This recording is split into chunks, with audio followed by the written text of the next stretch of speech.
Hello, je modifie le thème. Alors aujourd'hui on parle d'optimiser son temps.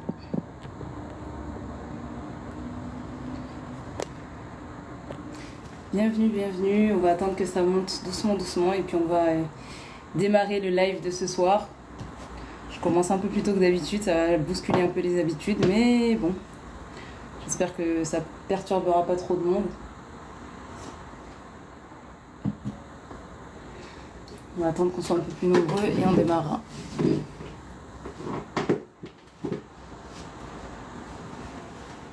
Je vais noter la thématique au tableau.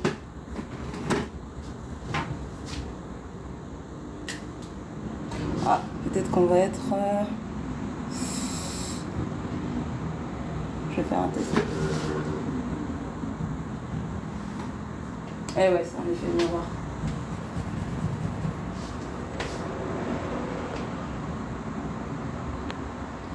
On va tester comme ça.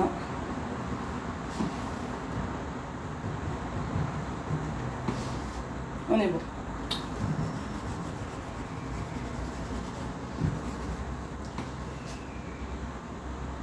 Hello.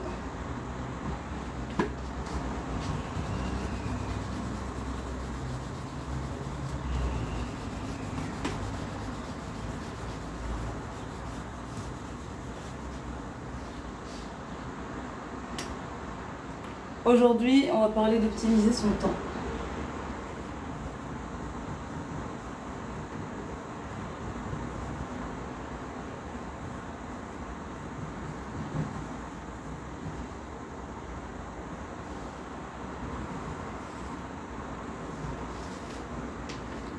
Hey, bonjour tout le monde. Bonjour tout le monde. Bienvenue dans mon live. Oh, merci pour les likes.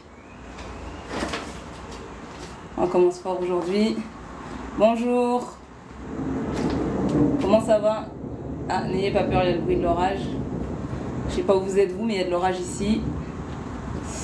Aujourd'hui, on va faire un atelier comme la dernière fois. Je ne sais pas si ceux parmi vous qui sont là ont assisté au live de la dernière fois, mais il y a des choses assez intéressantes qui ont été dites. Si vous avez de quoi faire, si vous avez du temps libre, si vous avez de quoi noter autour de vous, prenez de quoi noter parce que c'est un exercice qui pourra s'avérer pertinent pour nombreux d'entre vous. Bonjour. Si vous voulez apprendre à optimiser votre temps, à mieux gérer votre temps, à consacrer plus de temps à vos projets, à ce qui vous semble important, à votre famille, à votre bien-être, tout ça c'est des choses des fois on n'a pas forcément le temps. Des fois on sait qu'il y a des choses qu'on doit faire. Bonjour Maïssa. Il y a des choses qu'on doit faire dont on n'a pas forcément conscience et donc du coup, optimiser son temps c'est des choses qui s'apprennent. On va attendre qu'il y ait plus de monde qui arrive et ensuite je vais bien vous mettre dans le décor. N'hésitez pas en tout cas pour l'instant. N'hésitez pas à laisser des likes, faites monter le truc, préparez-vous parce que là ça va être intense et ça va être enrichissant.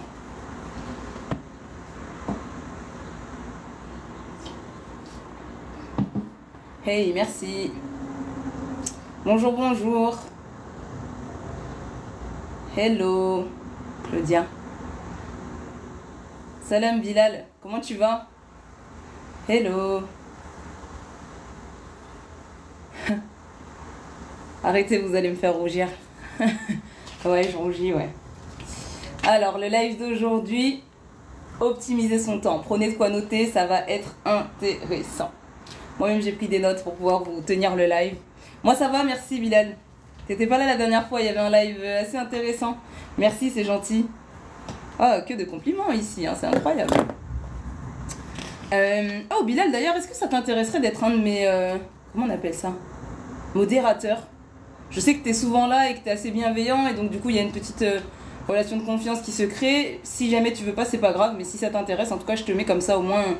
Vu que t'es là souvent, et ben voilà, des fois il y a des gens super gentils, des fois il y a des gens un peu moins gentils sur les lives, ça peut aider.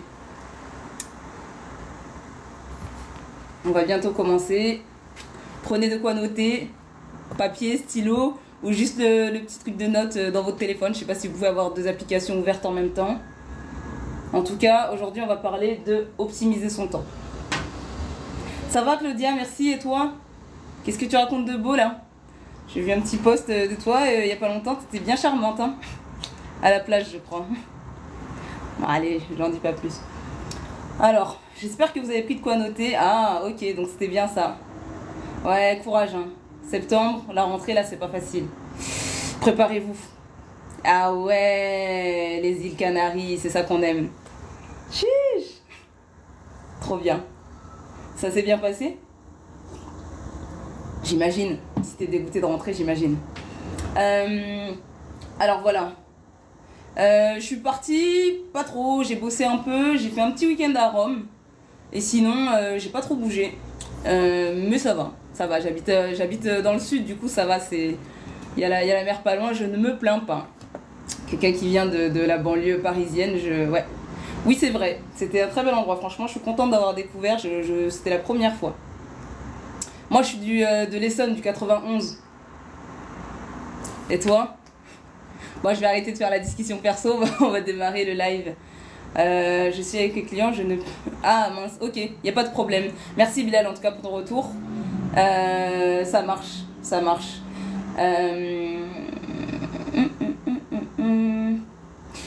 Si je reviens, je suis pas sûre. Je suis pas sûre. Peut-être dans le temps. On ne sait pas de quoi demain est fait. En tout cas, aujourd'hui, on parle d'optimiser son temps. Optimiser son temps, c'est quelque chose qui est super important.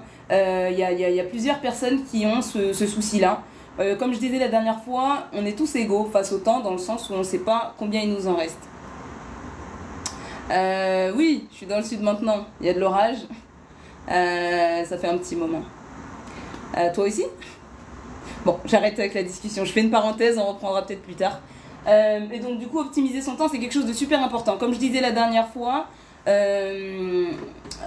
comment dire, ah c'est sympa, parlons-en plus tard,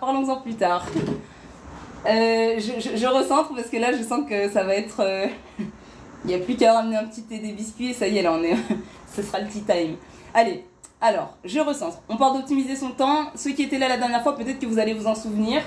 Moi j'estime que voilà, si jamais on prend l'exemple, bonjour Djibril, bonjour, si on prend l'exemple d'un smartphone, il y a une batterie, la batterie elle est limitée. Donc ça, c'est une pile. Quand on part le matin et qu'on a chargé notre téléphone, notre smartphone, il est à 100%. Et quand on sait qu'on va pas avoir l'occasion de recharger son téléphone au cours de la journée, on fait en sorte de dépenser, comment dire, pertinemment le temps qu'on a sur notre téléphone. Sachez que vous n'êtes pas un smartphone, ça je pense que vous le savez, mais vos ressources en temps et en énergie, elles sont aussi limitées que celles de votre smartphone. Comme pour le smartphone, il y a des choses, au moment où vous allez vous charger, il y a des choses qui vont prendre de l'énergie, il y a des choses qui vont dépenser de l'énergie. Comme pour le smartphone, il faut faire de la place dans le cerveau parce que les ressources, elles sont limitées. Et donc, c'est bien de prendre conscience de ce à quoi on dépense notre énergie. Et donc, pour le smartphone, ici, on a un 100%. Mais à l'échelle d'une vie, moi, j'aime bien le noter en heures. Il y a les heures et il y a l'énergie. Mais on va le noter en heures parce que les heures, c'est vraiment quelque chose qui va être pertinent quand on va observer ce qu'on a fait, en fait. C'est qu'est-ce qu'on a fait en combien de temps, genre. On est obligé de prendre en compte le facteur temps. Le gingembre pour recharger, ok. Peut-être. En tout cas, si jamais on remplace le 100% là, on va mettre 16 heures. Je sais que dans une journée, enfin dans un jour, il y a 24 heures. Mais en moyenne, on estime, désolé, il y a l'effet miroir, j'ai vraiment du mal avec ma droite et ma gauche. Dans un jour, on va estimer qu'on a en moyenne 24 heures. Mais en moyenne, on dort 8 heures. Donc, 16 heures. Bonsoir, Andéaz, je sais pas comment ça se prononce. Et donc là, c'est 16 heures. Donc à partir du moment où vous vous réveillez le matin jusqu'à minuit, vous avez 16 heures pour mettre en place ce que vous avez à faire dans la journée. Et quand vous passez la moitié de ce temps-là, je sais pas moi, à ruminer des pensées négatives, à scroller sur les réseaux, à dépenser votre temps, à parler avec des personnes dont vous n'avez pas la conscience de si elles vous enrichissent ou si elles vous pompent de l'énergie, et bien ça fait qu'à la fin de la journée, il y a des gens qui vont se retrouver avec la batterie faible et ils savent même pas ce qu'ils ont fait. Bonsoir Ami. Yes, on va rentrer dans les détails. Hein. On va rentrer dans les détails chacun. Et donc du coup l'idée là, de ce qu'on va apprendre à faire, c'est justement ça, apprendre à optimiser son temps. Et pour ça j'ai un exercice à vous proposer. C'est un exercice que j'ai découvert dans un livre de Fabien Olicard. Je ne sais pas si vous le connaissez. J'ai beaucoup aimé le livre et je trouve en tout cas que ce qu'il a proposé dedans, dès le départ du livre, c'est quelque chose de très enrichissant. Et donc je le propose là. Il y a des gens qui n'aiment pas forcément ou qui ne sont pas forcément à l'aise avec le fait de lire. Mais le fait de partager des exercices comme celui-là, je pense que ça peut aider plus d'une personne. Merci pour les likes. N'hésitez pas à continuer de liker, à vous abonner parce qu'à chaque fois, je communique assez tardivement sur les dates auxquelles je fais mes lives. Et donc du coup, ça vous permettra de suivre. On perd beaucoup de temps célibataire que lorsqu'on est accompagné dans la vie. Je suis pas sûre d'avoir compris. Alaykoum salam. Merci Elbaz, c'est gentil. Hypersensible à la notion de batterie, me parle énormément. Ah. Alors je continue. Et donc du coup, optimiser son temps, la batterie elle est limitée. Typiquement, les émotions, quand on les gère pas, elles peuvent dépenser énormément de batterie. Il y a des personnes qui se lèvent le matin, comme je disais la dernière fois, et qui commencent à ruminer des problèmes. Et c'est des problèmes qui étaient là déjà hier, c'est des problèmes qui sont encore là aujourd'hui et qui vont être encore là demain et ils vont se répéter pourquoi ils ont échoué sur tel projet ou telle relation et tel ceci et tel cela. Et il faut être très conscient que ça bouffe de l'énergie. Vous avez 100% de batterie, vous avez 16 heures, si vous dépassez déjà, prenez déjà 30% de batterie à dépenser dans des pensées du genre ah, pourquoi il m'a trompé ou pourquoi j'ai eu 0, pourquoi j'ai eu 4 sur 20, ça va pas fonctionner. Ah, désolé, bonjour. Bonjour, bonjour. Et donc du coup, c'est important d'avoir conscience de ce dans quoi vous dépensez votre batterie. L'idée dans ce que je vais dire là, c'est pas de blâmer qui que ce soit. C'est juste de prendre conscience de ce qui se passe dans votre tête parce que les ressources, comme je disais, elles sont limitées. Et donc, l'exercice que je vous propose là, en fait, c'est du coup Fabien Olicard qui l'a proposé. Et en fait, lui, il estime que il y a différentes formes de temps et que tous les temps n'ont pas la même valeur. Et donc, il divise le temps en 5 types de temps. Et le premier temps auquel il fait allusion, c'est le temps professionnel. Donc, je vais les écrire.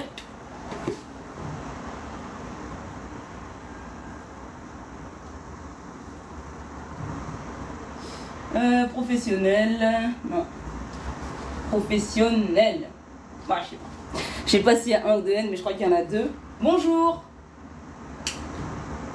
S'il y a des fautes d'orthographe, c'est pas un drame, hein, c'est pas la mort. Restez focus. La paix sur vous. Hey, 2 N, merci, on est d'accord. On est d'accord. Et donc en fait, Fabien Olicard dans son livre, il dit que le temps... Merci beaucoup, waouh, génial. J'ai des gens qui vont m'aider là pour l'orthographe, sait-on jamais. En général, j'ai des bonnes notes en dictée, mais ça peut, voilà. Des fois, le stress, tout ça.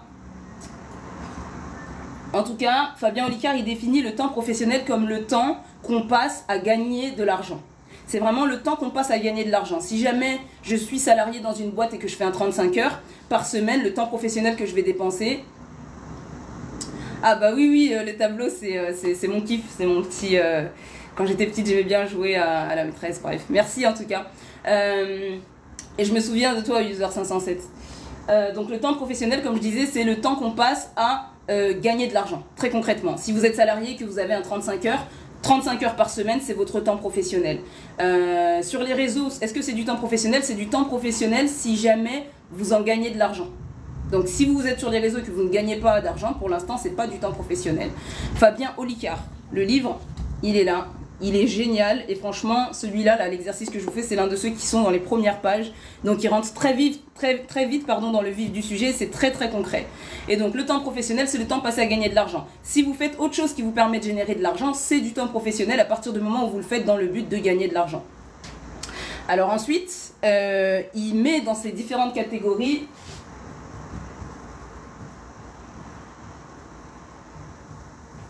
le temps personnel. Alors le temps personnel, c'est du temps qu'on va passer pour soi-même, c'est du temps qu'on va passer à faire quelque chose de productif, mais qui ne sera pas imposé par qui que ce soit. Donc c'est une activité qui va nous générer du plaisir, et c'est une activité qu'on va avoir choisie nous-mêmes pour notre bien-être, et c'est parce que voilà, on est à l'écoute de ce qui est important pour nous. Par exemple, je sais pas, moi un exemple tout bête, j'aime la peinture, 1 heure par soir, je vais m'asseoir et peindre.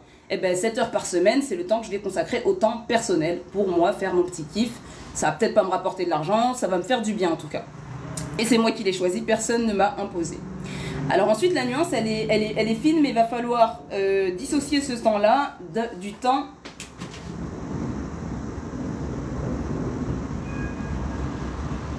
pour soi. Alors le temps pour soi...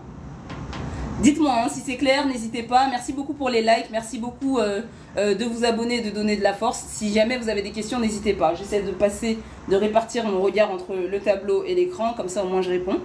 Le temps pour soi, c'est du temps qu'on va passer à nourrir notre être. C'est soit le corps, c'est soit l'esprit, soit l'âme.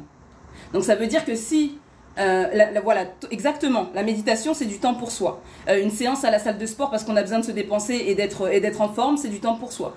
Du temps passé à s'étirer, c'est du temps pour soi. Du temps passé à aller marcher, c'est du temps pour soi. Du temps passé à lire pour s'enrichir, c'est du temps pour soi. C'est du temps qu'on passe à s'enrichir, enrichir sa propre personne à tous les niveaux qui soient. Donc comme je disais, cuisiner, ça dépend. Si c'est une passion pour vous, ça peut être du temps pour soi. Si jamais vous gagnez de l'argent en le faisant, ça peut être du temps professionnel. Et vous aurez réussi à mixer du temps professionnel avec du temps pour vous, c'est tout bénef.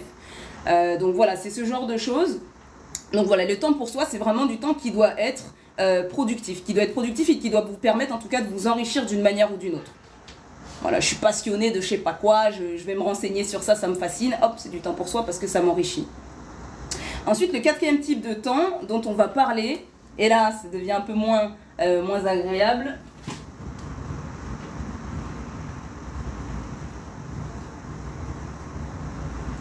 C'est le temps obligatoire. Alors, le temps obligatoire, c'est le temps qu'on va passer à faire toutes les choses qu'on doit faire, qu'on ne peut pas esquiver pour notre survie. Dormir, c'est du temps obligatoire. Manger, c'est du temps obligatoire. Faire le ménage, c'est du temps obligatoire. Se laver, c'est du temps obligatoire. Tout ça, en fait, c'est vraiment le temps qu'on va passer, exactement. C'est du temps qu'on va passer à faire des choses qui sont impératives pour notre bien-être minimal. Toilette, temps obligatoire, exactement. Ceux qui ont... Bonsoir, au calme. T'inquiète, si t'as pas raté grand-chose, je vais récapituler après. Donc, n'hésite pas à prendre des notes ou juste installe-toi confortablement et suis comment on va parler d'optimiser son temps aujourd'hui. Le temps obligatoire pour les parents qui ont des enfants, c'est aussi du temps obligatoire. Je dois faire la toilette des enfants, je dois amener les enfants à l'école, je dois faire venir les enfants, je dois les faire manger, je dois les mettre au lit, je dois les faire la sieste. Bonsoir Ramata. Tout ça, c'est du temps obligatoire. Et donc, c'est sur ce niveau-là, par exemple, on n'est pas tous égaux. Comme pour tous les autres d'ailleurs, hein, le temps professionnel c'est pareil. Il y a des gens qui ont réussi à aménager un niveau de vie de telle manière à ce que en 10 heures dans la semaine, peut-être ils ont réussi à générer suffisamment de fonds pour tenir et vivre tout le mois. Il y en a d'autres pour lesquels, bonsoir Destro, il y en a d'autres pour lesquels c'est pas du tout la même chose. Il y en a pour qui le temps obligatoire ça va être beaucoup plus court. Je suis maman de célibataire de 4 enfants, le temps obligatoire consacré à mes enfants il va être énorme, il va être considérable et du coup ça fait que le temps qui va me rester pour moi ou le temps personnel que je vais passer à faire des choses qui me plaisent, ça va être compliqué. Temps conjugal, je sais pas, à voir si le devoir conjugal est obligatoire. Il y a des débats, moi je suis pas là pour ce débat. Yes, si tu as un souci avec la procrastination, reste ici, peut-être que ça va t'aider. Parce que la prise de conscience, c'est une des premières étapes pour prendre du recul. C'est exactement ça, j'ai mis en moyenne 8 heures et c'est pour ça que sur les 24 heures, j'en ai mis 16 là.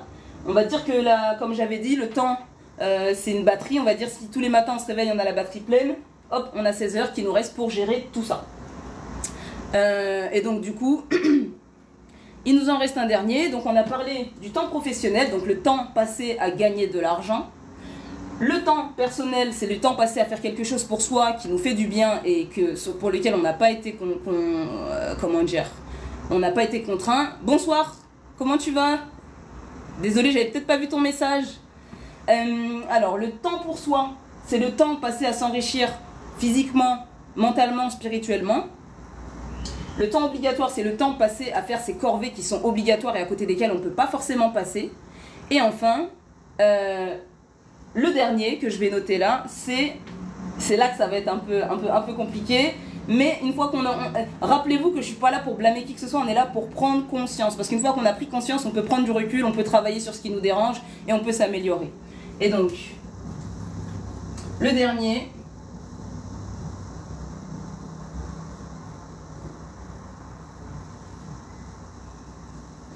On parle de temps perdu ou de non-temps. Le temps perdu ou le non-temps, c'est le temps qu'on passe à faire des activités qui vont nous, qui vont nous affaiblir, qui ne vont pas nous enrichir d'une manière ou d'une autre. Typiquement, j'ai une heure à tuer, je suis à la gare, hop, je commence à scroller, mon heure elle est finie, je finis de scroller, je suis incapable de vous dire qu'est-ce que j'ai regardé pendant une heure. Ça c'est du non-temps, c'est du temps qu'on a passé, qu'on a gaspillé parce que c'est un temps qui ne reviendra pas. Merci beaucoup pour la force. Donc du coup voilà, le temps perdu et le non-temps, c'est vraiment du temps où quand on a fini on se dit mais qu'est-ce que je viens de faire. C'est vraiment des choses qu'on a fait dont on n'est pas forcément fier, qui ne nous ont enrichi d'aucune manière, et c'est des choses qu'on va peut-être des fois se retrouver à faire vraiment inconsciemment. C'est genre j'ai du temps à tuer et je commence à faire quelque chose et à la fin ça ne m'a pas enrichi ni intellectuellement, ni physiquement, ni spirituellement. Ça peut être aussi du temps passé avec certaines personnes. Il y a des personnes malheureusement qui nous font passer du temps à tuer parce que c'est ce qu'elles ont l'habitude de faire, et puisqu'on traîne avec elles et que c'est ce qu'elles font, c'est du non-temps. Typiquement les habitudes qui nous nuisent, et ça peut heurter certains, mais c'est pas dans le but de blâmer qui que ce soit. Fumer, ça peut être du non-temps. Parce que tu es là, tu fumes ta clope, tu as fini, tu t'es nuit à ta santé, t'as pas avancé d'un pas, tu as plus reculé, et donc voilà. Donc voilà, quand tu es au pause, tu as l'impression que tu as rechargé la batterie. Oui, ça dépend. Typiquement, si tu es en pause, c'est peut-être du temps pour soi, c'est du temps pour se ressourcer. Il y a une différence entre le temps qu'on passe à recharger la batterie et le temps qu'on passe à ne rien faire ou affaiblir la batterie. C'est comme, je sais pas moi, si jamais je te dis je suis fatiguée, je dois aller prendre des forces et je vais faire une sieste, non, c'est du temps que j'ai passé à m'enrichir parce que j'ai rechargé mes batteries pour mieux repartir. Si je te dis je vais aller sur mon lit, je joue à Tetris et une demi-heure après je suis toujours fatiguée, j'ai pas repris des forces et j'ai dépensé 30 minutes à jouer à Tetris, non, là c'est du non-temps. Là c'est du temps perdu, c'est du temps qui ne reviendra pas et c'est du temps qui ne m'a pas servi à nourrir ma batterie personnelle. Donc comme on disait, je vais récapituler, on a pris conscience de ces 5 types de temps. Le temps professionnel, le temps qu'on passe à gagner sa vie. Le temps qu'on passe à générer de l'argent qui va nous permettre de vivre d'une manière ou d'une autre. Le temps personnel, c'est du temps qu'on passe pour soi, à faire des activités pour notre bien-être, parce qu'on en a envie, on n'a pas été contraint de le faire. Le temps pour soi, c'est du temps...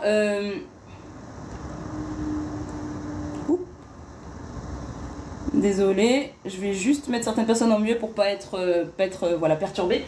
Le temps pour soi, c'est du temps qu'on passe à s'enrichir soit physiquement, soit mentalement, soit spirituellement.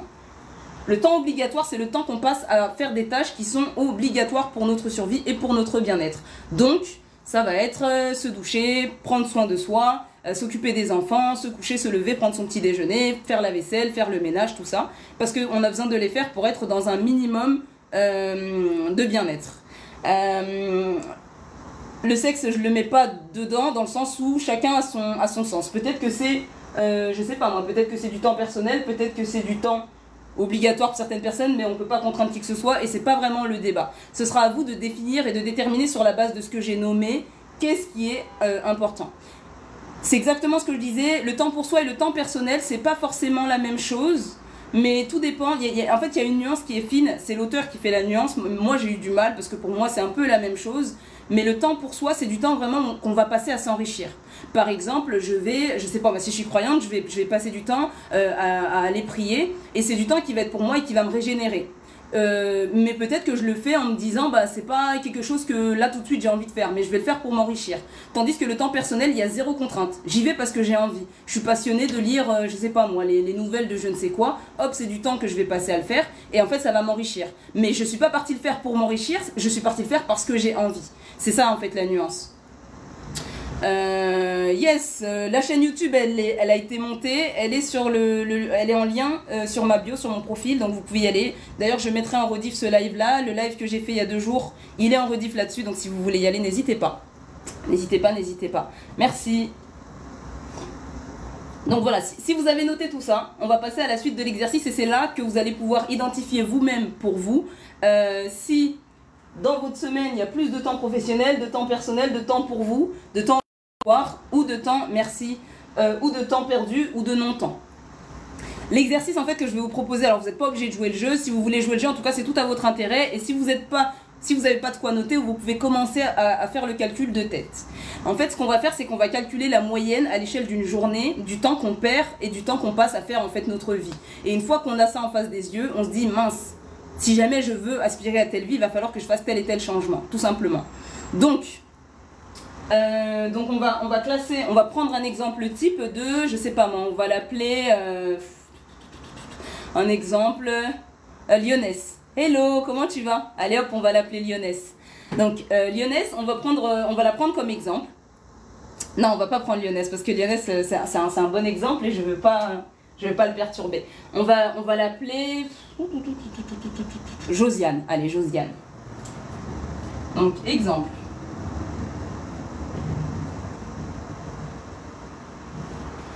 On prend l'exemple de Josiane. Et en fait, Josiane, ce qu'on va faire, c'est qu'on va noter le temps qu'elle va passer en moyenne à la semaine pour chaque thématique. Ok, y a pas de problème. Non, j'allais pas te mettre dans la sauce. Non, j'allais pas te mettre dans la sauce. T'inquiète. Au contraire. Donc on parle d'optimiser son temps. Et je pense que, étant donné que tu es quelqu'un peut-être de pertinent en la matière, c'est pour ça que, pour l'exemple, c'est pas le mieux. Le mieux, c'est de chercher une personne potentiellement en difficulté qui va pouvoir s'améliorer. Mais du coup, Josiane n'existe pas. C'est un exemple. Merci. Allez hop, je t'envoie de l'énergie.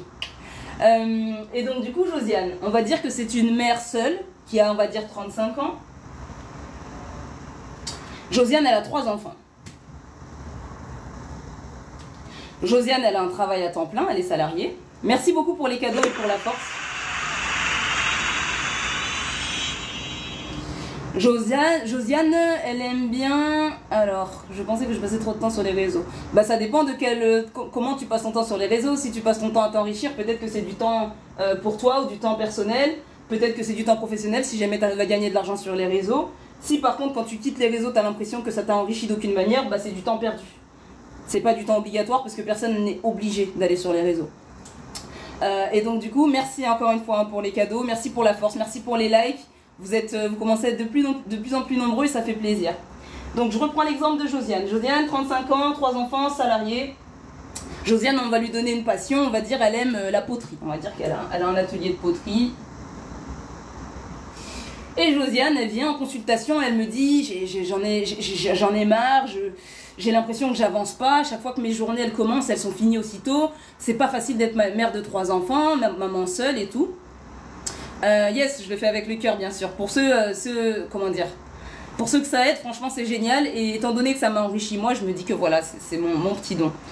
En tout cas, donc voilà, 35 ans, salariée, 3 enfants, elle fait de la poterie et elle me dit qu'elle n'est pas satisfaite de la manière dont elle gère son temps. Elle a l'impression qu'elle a le temps de rien faire. Elle dit voilà, je me lève le matin, j'ai l'impression que c'est déjà l'heure d'aller se coucher, j'ai l'impression que j'ai pas avancé d'un poil. Quand je me réveille le matin, j'ai l'impression que je suis déjà à 50% de batterie. Et il me reste que 50% de batterie pour gérer mon temps. Donc, c'est là qu'on va venir disséquer et on va venir éplucher ce qu'elle fait, Josiane, à la semaine. Donc, on va dire que Josiane, elle va passer, donc du coup, on avait dit sur 24 heures, il y a déjà 8 heures de sommeil. On va dire que Josiane, elle dort 8 heures. On va dire qu'elle se couche à 22 heures et qu'elle se lève à 6 heures. Donc, 8 heures fois, fois les 7 jours de la semaine, donc ça fait 8 fois 7, 56. 56 heures de dodo. Donc 56 heures de temps, pour ceux qui ont suivi, le fait de dormir, c'est Josiane qui fait de la poterie. C'est l'exemple qu'on a choisi pour l'atelier de ce soir. Bonjour. Si vous venez nous rejoindre, installez-vous confortablement, prenez des notes, ça peut vous être utile si vous voulez apprendre à optimiser votre gestion du temps. Donc, 56 heures pour dormir. Josiane, elle fait le calcul, le matin, elle passe bien 1 heure à préparer ses enfants. Donc 1 heure par matin pour préparer ses enfants. Ensuite, ils mangent à la cantine, elle les dépose à l'école, tout ça. Et à la fin de la journée, elle passe encore 2 heures pour faire les devoirs, les doucher, les faire manger. Et ensuite, on les fait coucher. C'est un exemple, bien évidemment. Peut-on gérer notre temps, travailler 2 heures? Oui, prends des notes et justement, apprends à mettre de la clarté sur ta gestion du temps. C'est ce qui va te permettre d'optimiser. Parce que plus ton emploi du temps, il est intense, et il est chargé en temps obligatoire et en temps professionnel, ça veut dire que plus tu as un emploi qui te prend du temps et plus tu as des obligations personnelles qui sont lourdes, plus ça va être difficile pour toi de gérer ton temps. Mais tu vas voir que plus tu gères bien ton temps et plus tu pourras l'optimiser. Allez, comme ça là, Mams, comment tu vas? Et donc du coup, c'est important de prendre note. C'est important de mettre de la transparence sur ce que vous faites à l'échelle de la semaine parce que sinon, vous n'allez pas vous rendre compte en fait. Et on a l'impression qu'on dépense 15 minutes par-ci, 30 minutes par-là, 20 minutes par-là. Et en fait, à la fin de la journée, il y a 2 heures qu'on aurait pu aménager à faire ce qu'on voulait faire. Mais c'est juste qu'on n'a pas optimisé notre temps. Donc c'est en ce sens-là que c'est important de mettre de la conscience sur comment on dépense son temps. Merci.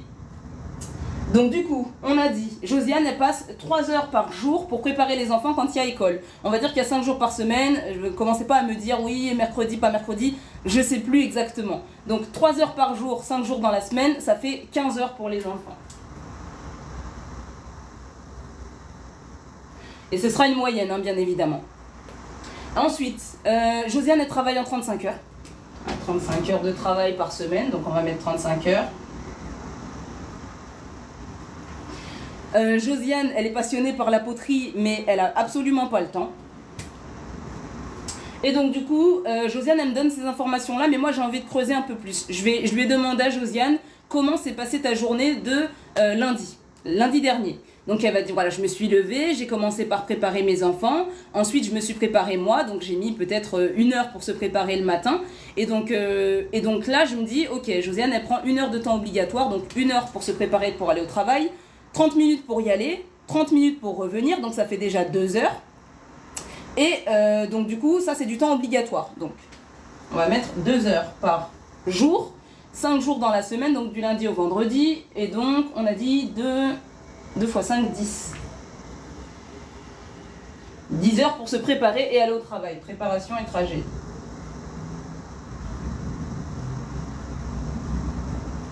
Ok. Ensuite, je lui dis, ok, tu travailles, donc du coup 35 heures, qu'est-ce que tu fais dans ta pause du midi? Elle me dit, franchement, j'ai besoin de faire redescendre la pression. Moi, je passe un peu de temps sur Instagram. Je cherche des idées de recettes pour le repas du soir. Voilà, je scrolle. Donc, le midi, sa pause, elle dure, on va dire 1h30. Sur les 1h30, elle va passer 1 heure à scroller. Donc 1 heure x 5, ça va faire 5 heures Insta. Mais elle mange en 30 minutes et donc du coup, 30 minutes x 5, 2h30 pour le temps obligatoire pour manger le midi. Et ensuite, elle me dit, voilà, quand je rentre, tout va très vite, je récupère les enfants, je les fais faire les devoirs, je leur fais la douche, je leur fais ceci, je leur fais cela, je fais le dîner et à la fin, comment dire, il me reste plus beaucoup de temps, moi je suis lessivée, j'ai juste le temps d'aller me coucher, je prends ma douche, je rentre, je vais au lit et là je scrolle encore un peu parce que voilà, c'est le temps qui me reste sans les enfants et j'en profite et après je m'endors sur mon téléphone et ma journée elle se termine à 22h. Donc on va dire de 16h à 20h il y a elle et les enfants, donc du temps obligatoire. 16h-20h ça fait 4h fois 4h fois 5, 4 fois 5, 20. 20h obligatoire enfin. Et enfin, de 20h à 22h, 2 heures de scroll. 2 heures de chill.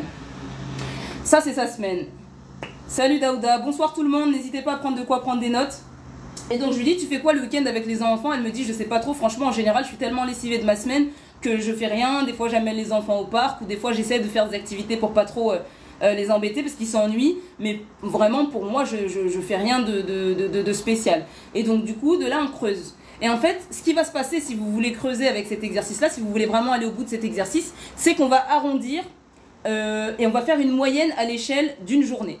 Et donc du coup il faut faire le calcul, donc comme je l'ai fait sur cet exercice là, il faut prendre toutes vos activités de la semaine et ensuite il va falloir les diviser par 7 pour avoir une moyenne sur la journée. C'est pas exactement ce que vous allez faire, il y a des jours qui vont être plus chargés, il y a des jours qui vont être moins chargés, mais c'est le principe de la moyenne pour que vous ayez une idée claire. Et donc moi je dis à Josiane, le temps obligatoire, donc le temps que tu as passé à t'occuper de tes enfants, de toi, de ta nourriture, à la semaine, à la journée pardon. Alors le temps obligatoire c'est celui-là. Donc elle a passé 7 heures, non, ça c'est pour les trucs. Alors le dodo, 8 x 7, 56, donc à l'échelle de 1 c'est 8. Plus 15 heures pour les enfants en moyenne pendant la semaine, on va rajouter plus pour les enfants, on va mettre 5 heures le samedi et 5 heures le dimanche, ça fait 25 heures, 25 divisé par 7, 4 x 7, 28, donc ça fait 3,5. 3,5 heures pour le temps obligatoire à la journée, plus le travail, non, le travail c'est pas dedans, la préparation du trajet, donc plus 2, Insta, non, et 2h30 pour manger, ça fait environ, elle a pas d'amis et d'hommes, ça va être, bah oui, hein, évidemment elle est pas trop épanouie, c'est pour ça qu'elle vient me voir. Hop. Et donc du coup,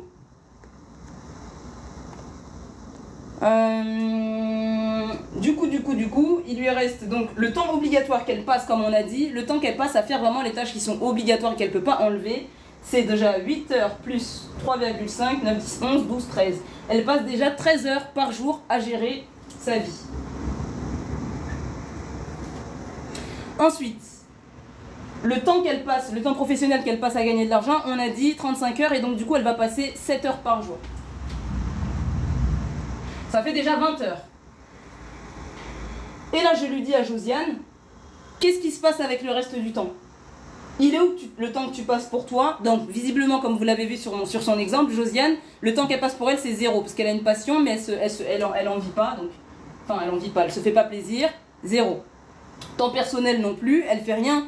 Quoique, elle scrolle un peu sur les réseaux, elle dit qu'elle cherche des recettes pour les enfants, on ne sait pas trop si elle s'amuse ou pas. On va être gentil, on va lui mettre 30 minutes peut-être. Et donc du coup, Josiane, elle a un emploi du temps chargé, mais ça n'empêche qu'elle trouve le temps, dans chacune de ses journées, pour dépenser 3h30 sur les 24 heures qu'elle a pour scroller. Rappelez-vous, elle fait 2 heures le soir avant d'aller se coucher, elle fait 1 heure le midi parce qu'elle s'ennuie, elle veut faire redescendre la pression, et au final, moi j'ai envie de dire à Josiane, Josiane, t'as vraiment pas le temps ou tu ne prends pas le temps? Voilà. Et c'est en ce sens-là que cet exercice il est pertinent pour vous. Merci pour les likes, n'hésitez pas à liker. Malheureusement, Josiane, c'est l'exemple type de pas mal de femmes, et c'est le cas d'énormément de femmes qui se retrouvent seules avec des enfants, avec un temps plein à gérer, avec des obligations à gérer, qui donnent le sentiment qu'elles sont complètement dépassées. Josiane, c'est un exemple là, mais c'est quelque chose de très concret. Des Josiane dans la vraie vie, il y en a plein, il y en a énormément. Il y en a énormément, il y a un taux de divorce incroyable, il y a des hommes qui ont déserté, je blâme personne. Des fois, Josiane, ça peut aussi être parfois des hommes, ça peut être José. Ça peut être José qui est père seul et qui a l'impression d'être dépassé par ses obligations. On n'est pas là pour parler du genre ni quoi que ce soit, mais c'est juste qu'il y a des personnes des fois qui se retrouvent dépassées par leur vie. Et je pense que c'est un exemple très clair et un bon exemple, parce que souvent il y a des personnes, quand tu leur dis tu peux faire plein de choses, il faut que tu apprennes à gérer ton temps, ils vont te dire mais t'es gentil, toi j'ai des enfants, j'ai les tâches de la maison, j'ai ceci, j'ai cela. Et en fait c'est une manière de mettre en évidence que même malgré le fait que tu as plein de tâches à gérer, tu peux optimiser ton temps. Là c'est pas normal que tu trouves le moyen. Donc avec l'exemple de Josiane, c'est pas normal que tu trouves 3h30 par jour à scroller sur 24 heures et que tu as 0 temps pour t'occuper de toi. Le temps de sommeil, il a été comptabilisé dans le temps obligatoire. Parce que le temps obligatoire, on l'a déterminé comme étant le temps où on passe ses charges obligatoires à gérer. Donc le dodo, la douche, le bain, le laver les enfants, faire le ménage, faire à manger, tout ça, tout ça. Et donc on a dit qu'en moyenne, elle y passait 13 heures. C'est déjà plus de la moitié de sa journée et c'est chargé parce qu'elle a des enfants. Elle y passe du temps parce qu'elle passe du temps à s'occuper de ses enfants. Et c'est normal. Mais du coup, elle devrait être d'autant plus à cheval sur le temps qu'elle passe parce que elle en a pas beaucoup.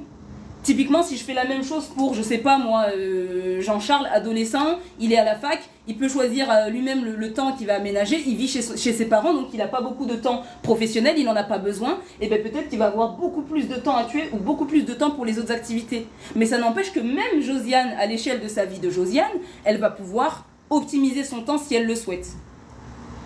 Et donc voilà, c'est ça. Et elle ne prend pas du temps pour souffler. Et du coup, quand on va creuser, Josiane, sa première excuse, c'est j'ai pas le temps. Mais quand on va lui mettre en évidence que si elle a le temps, elle va se rendre compte que peut-être elle manque d'amour propre. Peut-être qu'elle a d'autres problèmes internes. Peut-être qu'elle a perdu confiance en elle. Peut-être que ce divorce qu'elle a vécu, il l'a marqué beaucoup plus que ce à quoi elle s'attendait.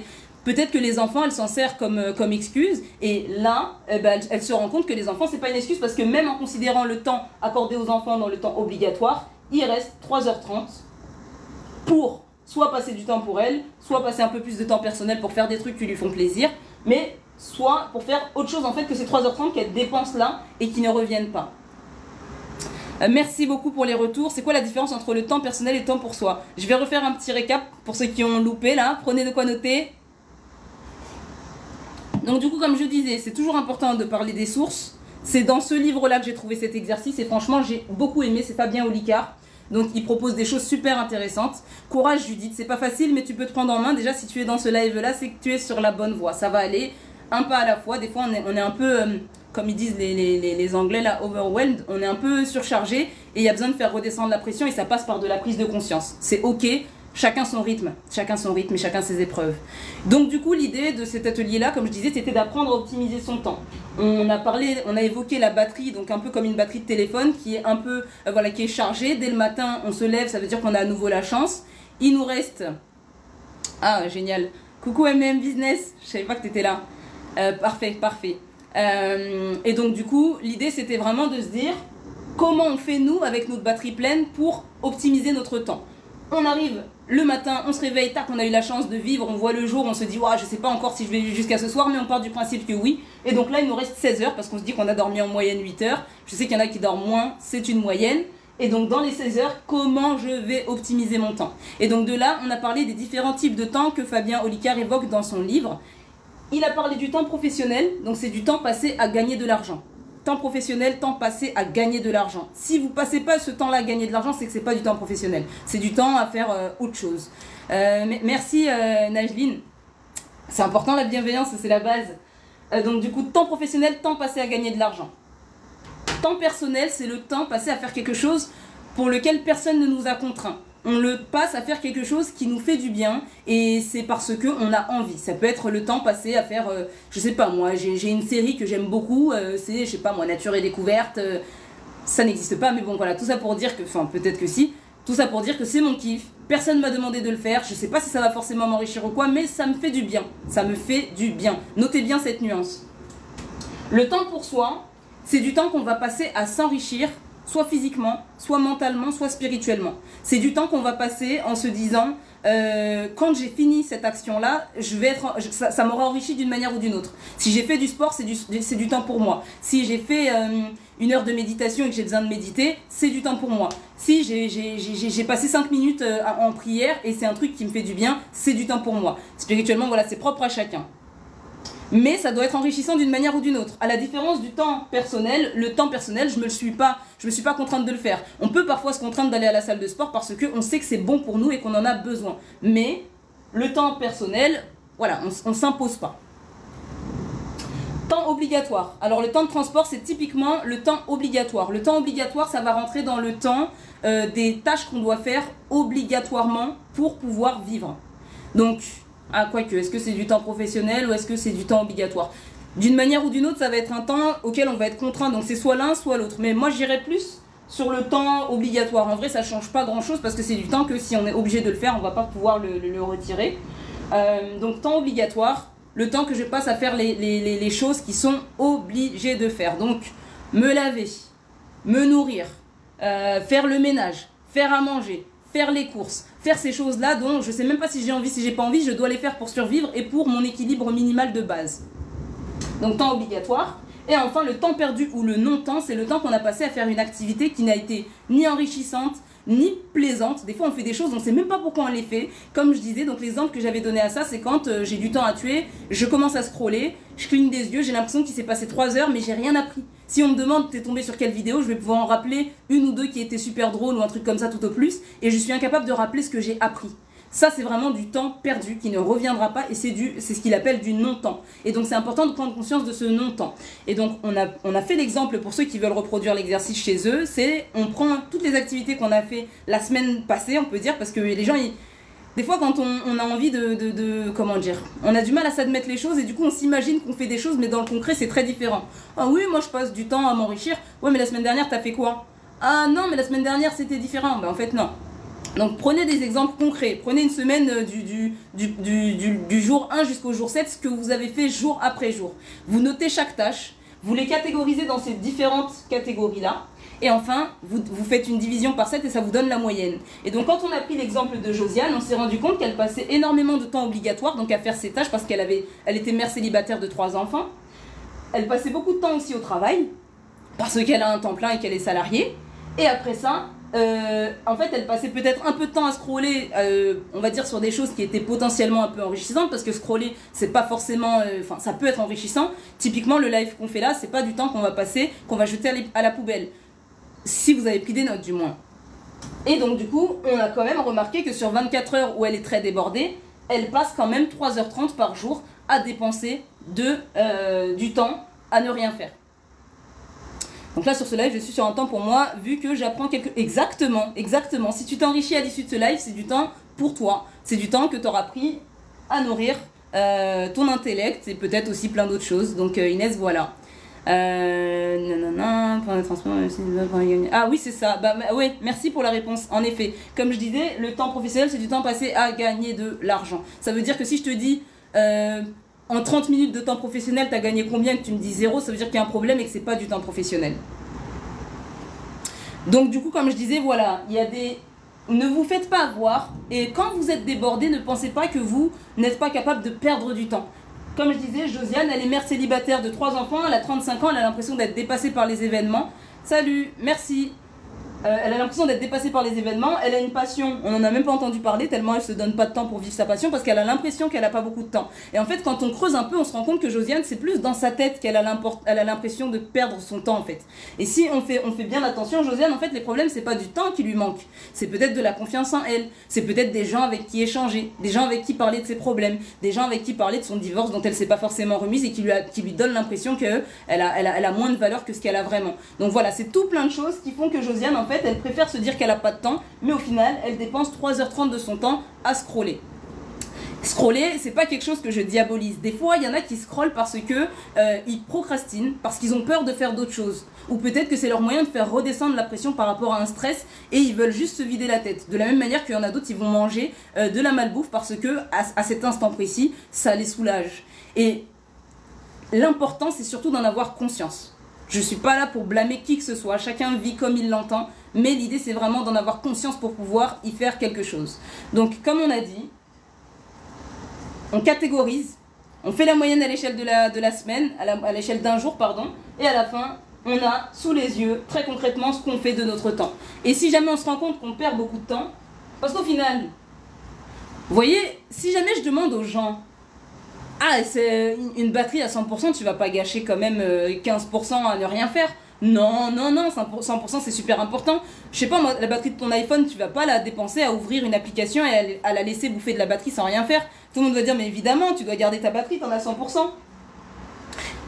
Pourtant, c'est des gens qui vont dépenser 20% de leur batterie personnelle à juste dépenser du temps et le perdre. Bonsoir la sultane de Saba, comment tu vas? Et donc du coup, l'idée c'est vraiment de prendre conscience de comment on dépense notre temps. Rappelez-vous, quand vous voyez la chose de manière imagée, ça vous semble complètement absurde, vous vous dites mais c'est logique, personne ne perd son temps. Et en fait, quand vous regardez à la loupe, vous vous rendez compte que si, vous faites partie de ceux qui perdent leur temps, et parfois 3h30 sur 24 heures, c'est énorme. Surtout quand tu es une maman et que tu as peut-être des ambitions. Et c'est à la fin quand on va te demander « Ah, moi, j'aurais pu... » Ça, c'est certaines excuses. « Ouais, j'aurais pu être un grand sportif, j'aurais pu être ceci, cela. » Non, mais tu connais, les enfants, tout ça, j'ai pas pu, la famille, les charges de la maison, tout ça. Non. Il va falloir se responsabiliser à un moment donné. Et il va falloir prendre conscience que ça vient de nous. Et c'est pas se blâmer, ni s'accuser de quoi que ce soit. C'est juste prendre conscience que ça vient de nous. Donc voilà, les enfants, ça ne peut pas être une excuse. Les enfants, une fois qu'on les met dedans, et typiquement en plus de ça, une fois qu'on a fait le clair dans tout ça, et si vraiment on se rend compte qu'il n'y a vraiment que du temps obligatoire et du temps professionnel, ça veut dire, moi dès que je me lève, je vais travailler, je finis mon travail 1, je vais dans le deuxième, ah t'inquiète, le live il sera disponible sur YouTube. Maintenant je mets la rediff de mes lives sur YouTube, le lien il est dans mon profil, donc si jamais tu veux, n'hésite pas à aller sur mon YouTube dans quelques jours, je remettrai la rediff complète de ce live. Et franchement, ça vaut le coup. Bon, les gens en tout cas m'ont fait des retours qui ont l'air de sous-entendre de laisser entendre pardon, que ça vaut le coup. Et donc, comme je disais, il y a des gens qui sont vraiment débordés. Je me réveille, premier travail, deuxième travail, je finis, je vais faire les courses, je récupère les enfants, je les prépare ceci, cela, et c'est déjà l'heure d'aller se coucher. Mais même dans ça, en fait, l'idée c'est d'essayer d'apprendre à aménager peut-être 15 minutes. 15 minutes pour essayer de se former à autre chose, pour pouvoir réduire au maximum le temps professionnel. Ça veut dire, je sais pas moi, peut-être que je cours partout pour générer, je sais pas moi, 2000 € par mois. Eh bien, je vais peut-être commencer à réfléchir à comment je peux faire pour avoir 2000 € dans le mois en courant moins. En ayant plus de temps, qui va me permettre d'avoir plus de temps pour moi, plus de temps pour me faire plaisir, et donc plus de temps peut-être pour m'occuper de mes enfants si ça me fait aussi plaisir. Ah mince, je sais pas comment je peux faire avec cette histoire de notification. En tout cas, abonnez-vous, comme ça au moins vous verrez. Les jours de live, j'essaie d'en faire 2 par semaine et ça change. C'est très aléatoire par rapport au fait que mon emploi du temps bouge beaucoup. J'essaie de prévenir dans ma story un peu en avance, donc abonnez-vous. Restez à l'affût. Désolée, il y a de l'orage, j'ai été perturbée. Mais restez connectés, restez à l'affût et quand ce sera beaucoup plus concret, je communiquerai. Là, c'est une nouvelle thématique, le format tableau. C'était un test, le premier c'était il y a 2-3 jours. Je vois que ça prend, je vais peut-être essayer de développer plus de rigueur dans ça, plus de constance. Et je vous tiendrai informé. En tout cas, n'oubliez pas de vous abonner, comme ça au moins vous serez informé. Merci beaucoup pour les likes, merci beaucoup pour la force. Et donc voilà, si jamais, comme je disais, votre temps professionnel il est énorme et que vous avez l'impression que vous n'avez pas le choix, c'est de l'orage, si vous avez l'impression que vous n'avez pas le choix, réfléchissez à comment optimiser, améliorer le rapport au temps que vous passez à gagner de l'argent. Peut-être qu'il va falloir monter une petite activité à côté qui va vous rapporter autre chose que votre salaire. À supposer que ce soit votre salaire qui vous permette de vivre. Et ça va commencer par peut-être des tout petits laps de temps accordés à préparer un nouveau truc. Quand on est dans une situation qui ne nous convient pas, il faut trouver un moyen de l'améliorer. Comment l'optimiser? Pareil pour le temps obligatoire. Il y a des gens, ils vont te dire, moi, toute ma journée, je la consacre à m'occuper des enfants. Et quand tu vas creuser un peu, tu vas voir que dans leur manière d'éduquer leurs enfants, à chaque fois que leurs enfants les sollicitent, ils répondent. Ils répondent, ils répondent, ils répondent, ils répondent. Et les enfants, c'est très énergivore. Ça veut dire que les enfants, si on leur met pas des limites, si on leur dit pas stop, si on leur dit pas maman, elle est occupée de X temps, à supposer que ce soit juste 30 minutes, ils ne comprennent pas, ils pensent que maman, elle est à dispo tout le temps. C'est de leur âge. Mais peut-être que ces enfants-là, une fois qu'ils ont grandi un peu, si on leur dit maman, pendant 20 minutes, elle te demande de laisser la porte fermée, maman elle te demande d'être sur ceci, sur cela, ou peut-être que même maman elle met les enfants sur d'autres activités, ce qui lui permettra à elle d'aménager du temps pour elle, ça va changer. Voilà. Le temps obligatoire c'est pareil, il y a des techniques qui se développent pour pouvoir faire le ménage, optimiser ses espaces. Des gens vont te dire moi je passe 5 heures par jour à faire le ménage, tu rentres chez eux c'est super encombré. Il y a des choses dont tu n'as peut-être pas besoin, donc peut-être le minimalisme, ça peut être une des solutions. Encore une fois, c'est pas pour blâmer qui que ce soit, mais c'est pour apprendre. Quand je passe énormément de temps obligatoire, ça veut dire qu'il y a peut-être dans mes obligations des choses qui tuent énormément de temps. Je passe 3 heures dans la cuisine à faire à manger. Peut-être que tu peux passer un peu moins de temps, peut-être que les plats que tu décides de faire, il y en aura des plus simples. Peut-être que tu peux apprendre, là, comme ils font les gens, là, ils font les plats de la semaine et puis après ils surgèlent, ils font plein de trucs qui leur permettent de stocker la nourriture. Et automatiquement, tu fais descendre un peu ce temps-là et tu le mets un peu plus là, un peu plus là, un peu plus là. Et le non-temps, je suis peut-être addict, je sais pas moi, à scroller ou à perdre du temps à regarder des choses qui sont pas forcément, comment dire, instructives. J'essaie de comprendre pourquoi je le fais déjà de une, et de deux, j'essaie de voir comment je peux le remplacer. Je sais pas moi, peut-être que ça se fait progressivement aussi. Des fois, ça va être, je suis addict aux réseaux sociaux. Et je vais pas pouvoir m'en défaire du jour au lendemain. Mais peut-être que je vais pouvoir changer ce que je vais consommer comme information sur les réseaux sociaux. Et petit à petit, ce temps-là, qui aurait été considéré au départ comme du non-temps ou du temps perdu, je vais en faire du temps personnel ou du temps, voire même du temps pour moi, parce que je l'aurais passé à faire quelque chose d'intelligent. Il y a des gens qui vont te dire j'ai passé 2 heures sur TikTok, j'ai passé 2 heures à m'enrichir. Il y a des gens qui vont te dire j'ai passé 2 heures sur TikTok, je sais même pas ce que j'ai appris sur TikTok. Donc voilà. Faites, des fois il y a des manières d'aménager certaines choses. Moi typiquement je me suis rendu compte là, tout à l'heure, j'étais en train de jouer à un jeu et je me suis dit mais il est pas enrichissant. Mais je me suis rendu compte qu'à ce moment-là j'écoutais rien, mes oreilles elles étaient pas prises, elles étaient pas sollicitées. Alaikum salam felfel. Et je me suis dit tiens je vais mettre un podcast. Le podcast il était super enrichissant, c'était sur quelqu'un qui parlait un peu de son parcours et c'est comme ça que j'ai tué du non-temps en du temps pour moi que j'ai transformé en temps enrichissant. J'étais pas forcément en train de faire plein de choses pour montrer que j'étais en train d'apprendre des choses, j'étais en train de jouer en apparence, mais en arrière-plan j'étais en train d'écouter, j'étais en train de m'enrichir. C'est pas possible de recommencer le cours mais il sera disponible en rediffusion sur ma page YouTube, le lien il est en bio donc abonne-toi à ma page YouTube et tu pourras voir la rediff. Un petit coup d'eau. Si vous avez des questions, n'hésitez pas. J'ai préparé un autre exercice. Si vous voulez, on pourra le faire. Si vous voulez qu'on revienne sur cet exercice-là, dites-moi aussi, comme ça au moins je sais. Et donc du coup, voilà, comme je disais, l'essentiel qu'il faut retenir de cet exercice-là, c'est qu'on peut optimiser son temps. Et que c'est pas parce qu'on a un emploi du temps chargé qu'il nous reste pas toujours peut-être 30 minutes, peut-être 20 minutes, peut-être 1 heure. Ouais, c'est l'orage. Depuis quelques heures là, j'espère qu'il ne faut pas avoir peur, hein. Franchement. Faut pas avoir peur. Et donc du coup, yes, déterre un jour, déterre toujours.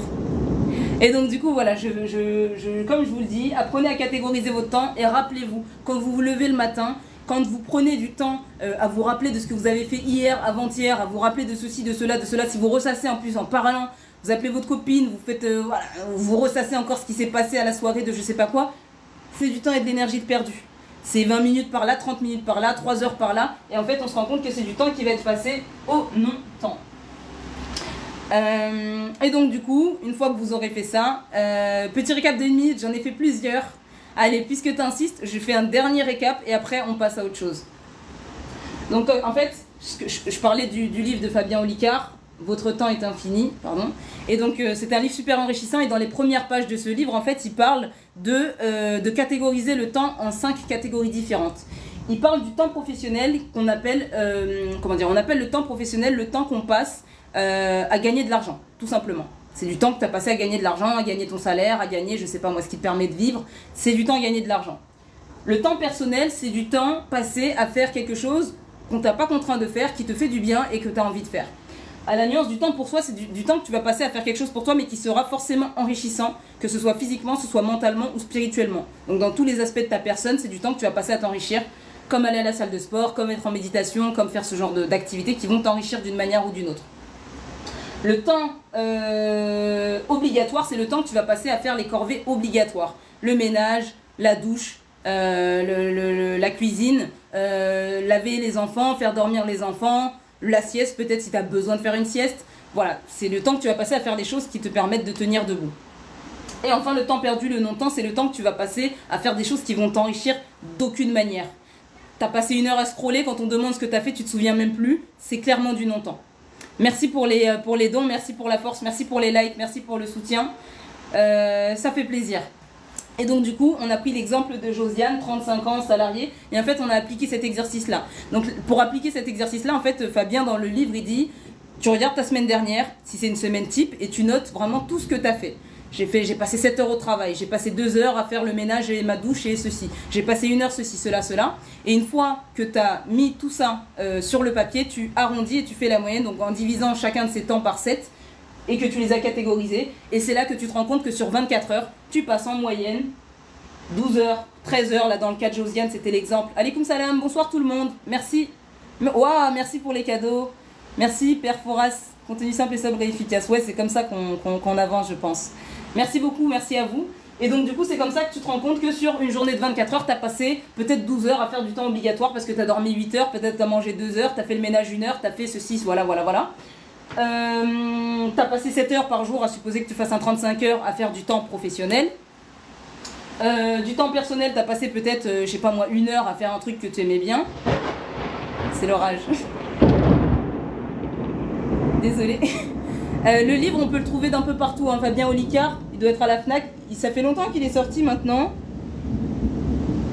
Il n'est pas trop cher. Et donc du coup, voilà.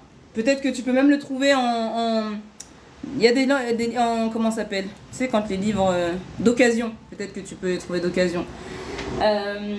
Et donc du coup, une fois que tu as fait ton échelle des 24 heures, tu sais le temps que tu passes en moyenne, soit à perdre ton temps, ou que tu passes à t'enrichir. Merci beaucoup pour la force, merci beaucoup pour le soutien. Donc là, on va passer à 2-3 conseils que j'ai notés pareil dans le livre. Et ensuite, je vais vous laisser parce que ça aura fait peut-être 1 heure, 1 heure et demie de live. Si vous avez des questions, n'hésitez pas. Le live, il sera disponible en rediffusion complète sur YouTube. Et donc, vous pourrez le suivre si vous n'avez pas pris de notes ou quoi que ce soit. En tout cas, c'est un exercice que je vous recommande si vous voulez être beaucoup plus dans la maîtrise de votre vie, dans ce que vous faites. Des fois, on a l'impression que notre vie, elle nous échappe. On ne sait même pas pourquoi. Et donc, si vous avez le sentiment que votre vie vous échappe, reprenez-vous. Prenez-vous en main. Ça commence par des petits exercices, ça commence par de la prise de conscience. Ne vous blâmez pas. Chaque chose en son temps. Mais en tout cas, une fois qu'on a conscience des choses, on les fait avec la tête.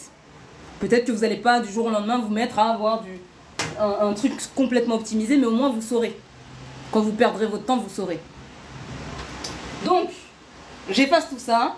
Je vais vous donner les 2-3 conseils que j'ai trouvés dans ce livre-là. Et ensuite, je vais vous mettre un autre exercice pour apprendre à gérer votre temps. Et après, on se quittera. Vous voyez les flashs ou c'est que moi? Non.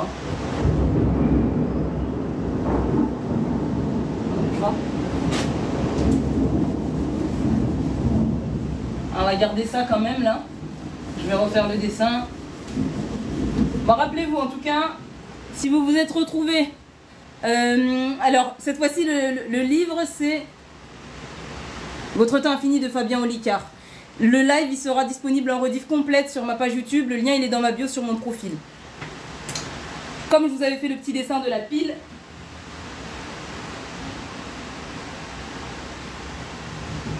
À chaque fois que vous avez l'occasion de vous lever et de voir le jour, ça veut dire que vous avez une batterie, on va dire quasiment pleine, à supposer que vous ne décédiez pas.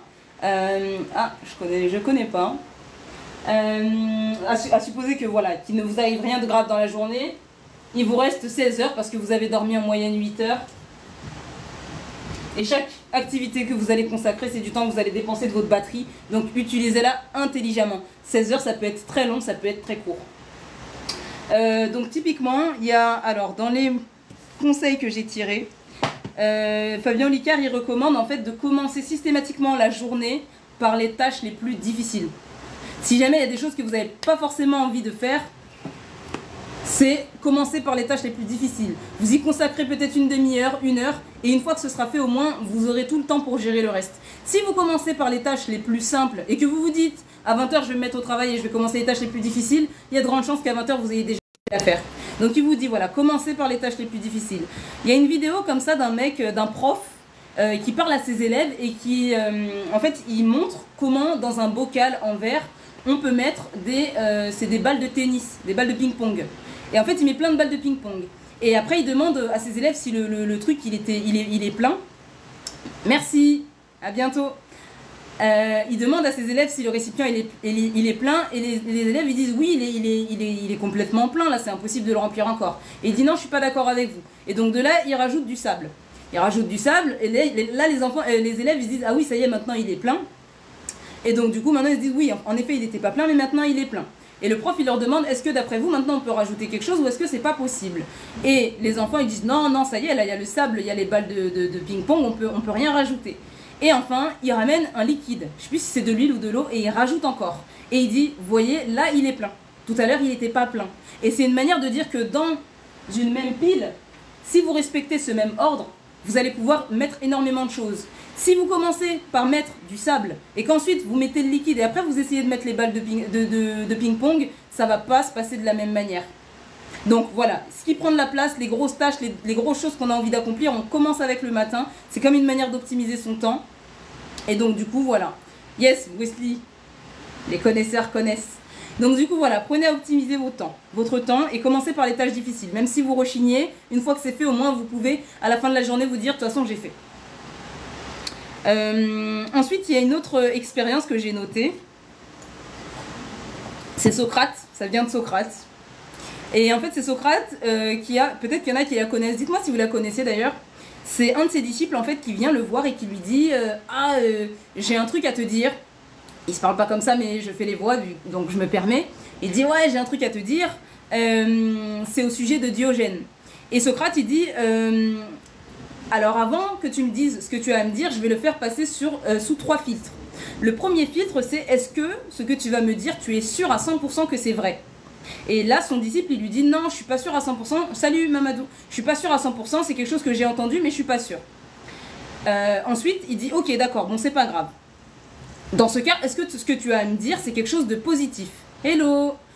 Et donc le disciple, il dit ah non, c'est pas du tout positif, même au contraire. C'est ça.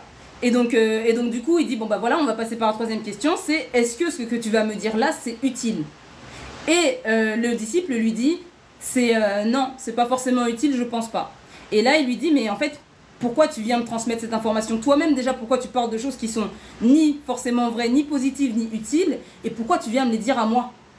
Et c'est typiquement le genre de choses pour lesquelles vous pouvez dire aux gens, en fait, ne me faites pas perdre mon temps. Si vous vous rendez compte que... Ouais, c'est de Socrate que ça vient. Bonsoir tout le monde.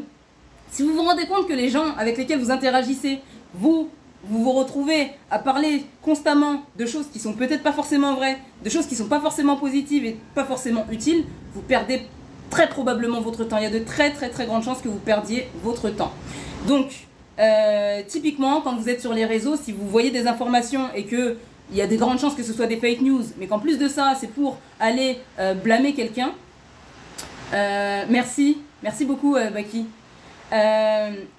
Vous perdez votre temps. Prenez-en conscience. Prenez-en conscience, vous êtes peut-être en train de perdre votre temps. Surtout si c'est pas utile et que ça vous nourrit d'aucune manière que ce soit. Donc du coup, merci beaucoup pour la force. Merci beaucoup, vous vous faites super plaisir. N'oubliez pas de vous abonner. Comme je vous ai dit, comme ça vous serez à la page de ce que je propose et de mes lives. Et en plus de ça, vous allez pouvoir voir ce que je mets. Il y a toujours des nouveautés. J'aime bien me renouveler. Merci beaucoup pour la force. Merci beaucoup pour les cadeaux. Sur ma page, sur mon profil, il y a le lien qui mène vers ma page YouTube. Vous pourrez retrouver le live dans sa globalité. Je vais vous mettre maintenant un dernier...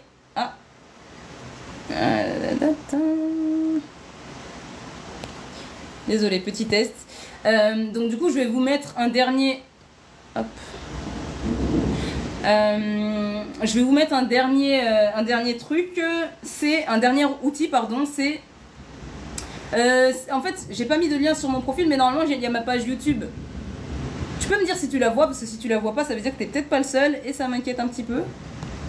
Merci pour la force. Et donc du coup le dernier exercice que je vais vous proposer, il y en a peut-être qui le connaissent déjà. Ah, si on voit pas, ok, je m'en occuperai, Baki, merci. Normalement il y avait un petit truc qui montrait mon lien YouTube, mais... Bon, c'est pas grave. Merci en tout cas pour la force. Et donc du coup le dernier exercice que je vais vous proposer, c'est un exercice assez simple. C'est... Ah, il y en a qui voient, il y en a qui voient pas. Bon. D'accord.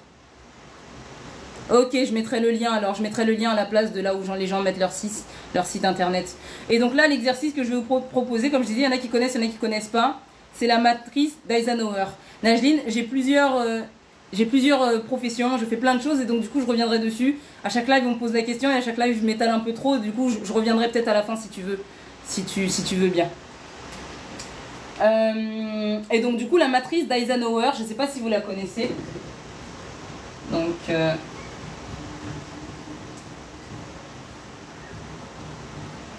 Donc Eisenhower, c'est un président des États-Unis. Donc c'est un des présidents des États-Unis et c'est un des anciens présidents qui avait eu la réputation d'être très productif. Les gens ils se souviennent de lui comme étant un président qui a été productif et qui a accompli énormément de choses. À l'époque déjà on disait de lui, on dirait qu'il a 48 heures dans une journée. Et en fait, quand on lui a demandé comment il procédait, il a dit c'est simple, il y a un truc avec lequel je fonctionne systématiquement et donc cet outil, aujourd'hui encore il est d'actualité et il y a même des gens en formation voilà, ça c'est vraiment des choses qu'on peut apprendre dans certains cours et je vais vous le donner là et comme ça au moins tout le monde peut s'en servir parce que c'est des choses des fois on se dit c'est pas forcément pertinent mais en fait pour tous les aspects de la vie ça peut être pertinent. Donc la matrice d'Eisenhower.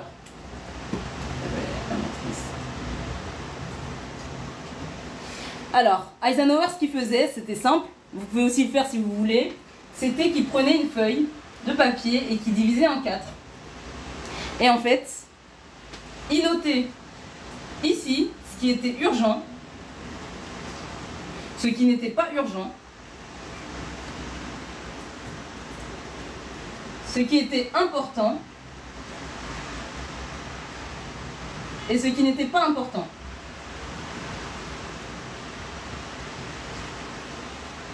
Donc voilà, vous voyez la matrice d'Eisenhower, ça se présente comme ça, comme un tableau avec 4 cases.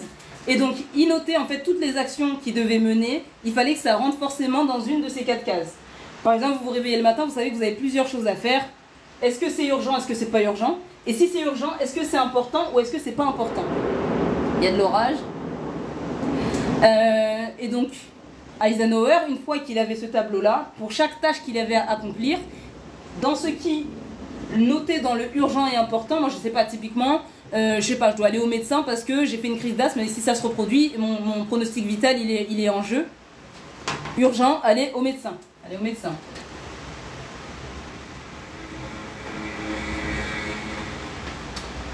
Typiquement, pas urgent mais important, je vais devoir refaire le stock de médicaments parce qu'il me reste qu'une boîte et je sais que je vais en avoir besoin à partir de la semaine prochaine.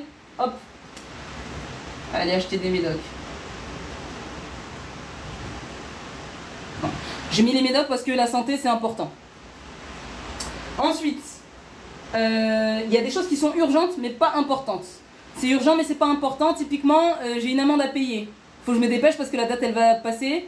C'est pas si important que ça parce que le montant il est peut-être pas si élevé que ça. On va dire ça. Hop. Et ce qui est ni urgent ni important, c'est j'ai posté une petite photo là, je me suis mise au max, je vais aller voir ce que les gens ils ont dit de moi. Allez hop.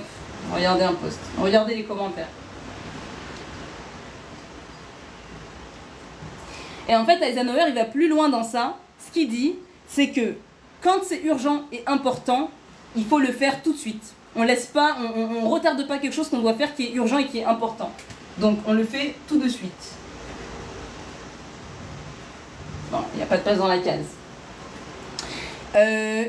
Quand, selon lui, c'est important mais que c'est pas urgent, ce qu'on doit absolument faire, c'est de programmer. Donc, ça veut dire que, hop, je prends mon agenda et je me le note. Hop. Programmer. Voilà. Ensuite, Ce qui est urgent mais pas important, c'est typiquement ça, c'est si on peut se le permettre ou pas, c'est de déléguer. Donc ça c'est si voilà, j'ai un assistant, j'ai une secrétaire, on va venir déléguer.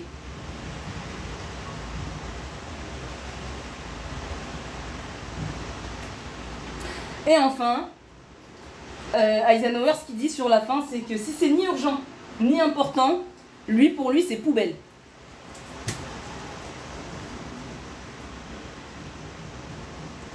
Alors moi je sais pas, c'est comme vous gérez comme vous voulez. En tout cas c'est ce qu'il dit.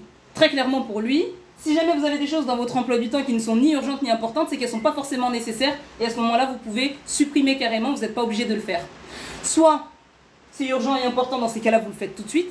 Soit c'est urgent et c'est important mais c'est pas urgent, dans ces cas-là vous le programmez, comme ça vous n'allez pas oublier de le faire. Ou soit vous déléguez à votre secrétaire si vous avez une secrétaire ou un secrétaire, ou vous à votre stagiaire peut-être, je sais pas si vous pouvez vous permettre, ou vous le faites encore vous-même jusqu'à ce que vous soyez apte à le déléguer, un collègue, un assistant, quoi que ce soit. Donc, rappelez-vous de ça. C'est typiquement un outil tout simple. Je me lève le matin et je pense à la matrice. J'ai pas besoin de prendre tout un outil, sortir mon attirail, ouvrir ma boîte à outils, ceci, cela. Juste, je prends une feuille de papier, clac, je fais la croix. Ça, je le fais tout de suite. Ça, je le programme. Ça, je le délègue. Et ça, poubelle. D'accord ?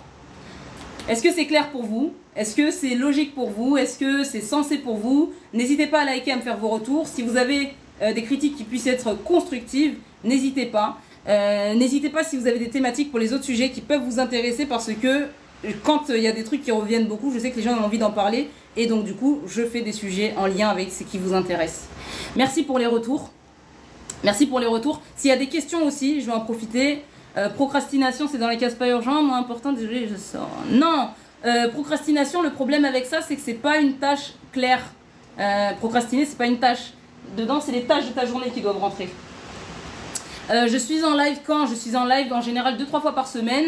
J'essaie de monter petit à petit.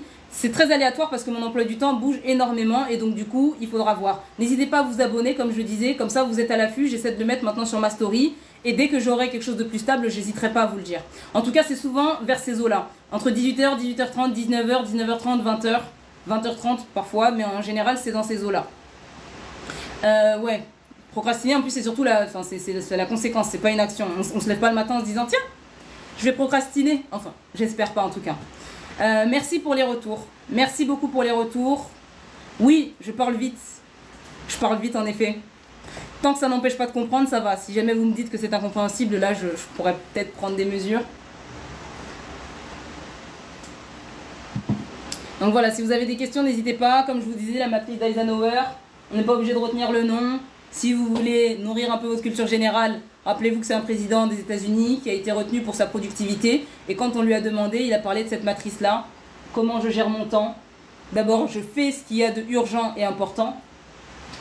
Ensuite, je programme ce qu'il y a de important mais pas urgent. Ensuite, je délègue ce qui est ni important ni urgent. Et enfin, je jette à la poubelle tout ce qui est ni l'un ni l'autre. Et typiquement, c'est le genre d'exercice qu'on a besoin de faire parce que des fois, on a l'impression que tout est urgent. Il y a des gens qui sont de nature stressée ou des fois, ils ont un haut niveau de stress ou d'anxiété qui fait qu'ils ont du mal, ils ont l'impression que tout doit être fait dans l'instant. Ils sont tellement stressés qu'au final, ils font rien. Et quand la journée elle est finie, le stress, il est pas redescendu parce qu'ils ont l'impression qu'ils n'ont pas avancé. Typiquement, ma journée, elle va commencer, je suis stressée, je prends un papier, je prends 2 secondes et je note tout. Et là, je me rends compte que la pression elle redescend un peu. Si on peut l'appliquer pour les enfants, oui, bien sûr. Je vois pas d'inconvénient. Je vois pas d'inconvénient. Et donc, du coup, merci pour les retours. C'est vraiment quelque chose qu'on doit apprendre à faire. Si vous êtes de nature stressée ou anxieuse, d'autant plus pour vous. Posez les choses sur le papier parce qu'une fois que c'est posé sur le papier, on se rend compte que ça va bien se passer. Typiquement, si vous êtes de nature stressée, moi je sais que des fois, je sais pas vous, hein, mais des fois quand j'ai... je vais aller fermer la fenêtre parce que la pluie, elle s'incruste.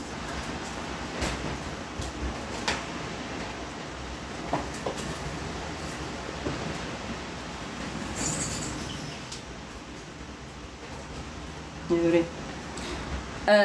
Mais ouais, typiquement quand vous avez du stress, moi je sais pas, moi je sais que des fois quand j'ai un entretien, ça me fait tellement de stress que si on me demande ce que je fais de ma journée, je vais dire j'ai un entretien, comme si c'était de 8h à 20h. L'entretien il dure que 30 minutes, mais ça me stresse tellement dans ma tête que j'ai l'impression qu'il va me bouffer toute ma journée. Et c'est typiquement le genre de choses que je vais pouvoir noter. Et une fois posé sur le papier, je vais me dire, attends, l'entretien c'est noté, ok, 30 minutes, mais après, ma journée va se passer quoi? Et c'est là qu'on se rend compte que, en fait, c'était vite fait. Il pleut à Marseille et il y a de l'orage. Je sais pas si vous entendez. C'est beau l'orage, mais c'est un peu intimidant. En tout cas, voilà.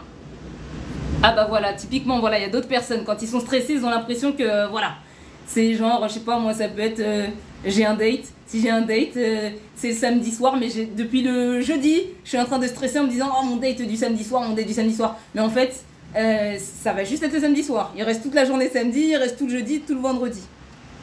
Yes, comment me voir? Je suis là. Oh, c'est pire le date. Ouais, ça dépend de chacun. Hein.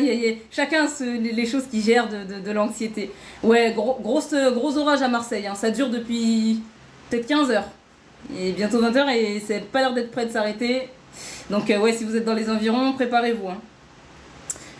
Futuroscope, je comprends pas. Me rencontrer dans quel but? Si c'est pour une activité professionnelle, je propose du coaching. Si c'est pas pour une activité professionnelle, il n'y aura peut-être pas forcément d'intérêt. Mais je vous ai tout à l'heure, je fais du coaching. J'accompagne, je fais de la formation. Je suis agent de transit aussi en freelance. Et je suis entrepreneur. Où est-ce que j'ai étudié tout ça? Tout ce que je vous fais là? Ce que je vous fais là, c'est des choses que j'ai appris soit en autodidacte, parce que je passe beaucoup de temps à lire. D'ailleurs, ça c'est drôle, j'en parle là, parce que des fois c'est bien de se livrer. Pendant très longtemps, je parlais pas énormément parce que j'étais persuadée que ce que j'avais à dire, ça n'intéressait personne. C'est l'orage. Et donc du coup, quand des fois on prend le courage de faire les choses, on se rend compte en fait que ça intéresse beaucoup plus de monde que ce qu'on croit. Et donc il y a énormément de livres, de connaissances comme ça que j'ai accumulées et que j'ai gardées pour moi. Et aujourd'hui, je me rends compte que ça peut être utile. Donc c'est typiquement ce genre de choses que je transmets. Si c'est pas dans la lecture personnelle pour le plaisir, je me suis formée à l'entrepreneuriat et donc dans le but de mieux gérer mes projets entrepreneuriaux, c'est des choses que j'ai développées, j'ai appris à développer. J'aimerais beaucoup apprendre comment le faire en freelance, s'il te plaît. Tu fais de l'import-export, il suffit de le faire en freelance, ça dépend de ce que tu veux faire exactement. Mais moi, typiquement, ce que j'ai fait, c'est que... comment dire? J'ai ouvert mon statut d'auto-entrepreneur et j'ai commencé mon activité comme un freelance dans d'autres activités. Et j'ai proposé mes services et j'ai fait ma grille, ma grille tarifaire et je l'ai soumise à certaines connaissances que j'avais, ça les intéressait, ça a commencé comme ça. Tu travailles dans une compagnie maritime, ok, t'es agent de transit du coup, parce que moi du coup c'est ce que je fais. Et après c'est vrai que le métier d'agent de transit en freelance c'est quelque chose qui n'existait pas forcément, que j'avais pas forcément vu autour de moi avant de le tenter, mais quand je le tente, je vois bien qu'il y a des boîtes dans lesquelles il y a des besoins ponctuels et ils sont pas forcément obligés de passer par des boîtes d'intérim. S'ils sont assez ouverts d'esprit, ils vont faire appel à tes services et ce sera tout bénéf pour toi. La proposition de thème. L'intelligence financière, ça revient beaucoup. C'est quelque chose qui revient beaucoup. Je vais peut-être aborder le sujet prochainement. Il faut que je réunisse en fait les connaissances que j'ai. Je ne suis pas une experte en la matière. J'ai des connaissances en intelligence financière. Après, oui, je me le note là parce que c'est vrai que ça revient énormément. Même Baki, les dernières fois, on en avait parlé.